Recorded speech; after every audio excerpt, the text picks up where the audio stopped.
Bonjour à tous, Chloé Caron, présidente fondatrice d'O2 Coaching. J'ai envie de vous poser une question aujourd'hui. Comment vous savez si vous et votre équipe êtes en train de gagner? Si vous êtes dans la bonne direction vers l'objectif que vous vous êtes fixé, voire même dans la bonne direction vers la vision que vous vous êtes donnée?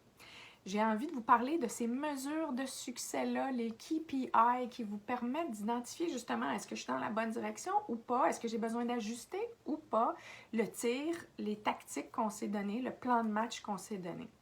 Pour que des KPI soient pertinents, d'abord, il faut que ça soit simple, OK?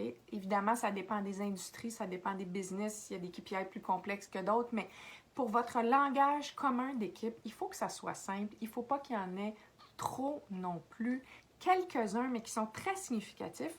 Peut-être que c'est des KPI pour une certaine période de temps parce que vous avez mis certaines tactiques en place puis vous voulez mesurer, par exemple, les parts de marché, alors qu'à un autre moment, vous allez vouloir voir la croissance des ventes, le taux de conversion, le taux de productivité, le nombre de réponses à des demandes. Les KPI sont infinis, mais il faut qu'ils soient simples, peu nombreux sur une période de temps que vous allez pouvoir mesurer en lien avec le plan de match que vous vous étiez fixé, les tactiques que vous aviez mis en place.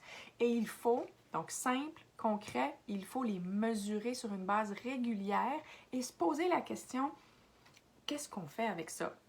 Est-ce qu'on ajuste? Est-ce qu'on n'ajuste pas? Est-ce qu'on est patient? Est-ce qu'on attend de voir? Au contraire, s'il y a vraiment une suite, une séquence, une durabilité dans ces résultats-là. Bref, il faut que vous puissiez engager un dialogue où votre équipe va être en mesure d'elle-même identifier si ce qu'elle fait ou pas est approprié pour qu'elle-même, votre équipe, puisse être en mesure d'identifier comment on s'ajuste. C'est la clé de ça. Et trop souvent, je vois des gens identifier des KPI, le mettre dans un bon plan d'action, puis on est tous victimes de ça à un moment ou à un autre, le mettre dans un plan d'action, mais ne pas les revisiter et surtout ne pas les utiliser comme levier pour adapter, ajuster, agir en agilité dans nos plans d'action. Alors, c'est de ça dont on va parler le 16 juin prochain. Je vous y invite en grand nombre à 12h30. Au plaisir de vous y voir.